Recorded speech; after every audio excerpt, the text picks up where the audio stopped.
18 పడిమెట్ల పైకెక్కి గుడికేగు భక్తులకు ఎదురొచ్చే బంగారు స్వామి ఇరుముడులు స్పృశించి శుభమనుచు దీవించి జన బృందముల చేరే జగమేలు స్వామి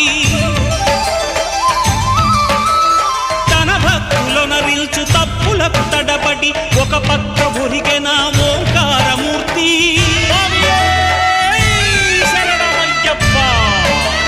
స్వాములందరూ తనకు సాయము కాగా ధీమంతుడై లేచే ఆ కన్య స్వామి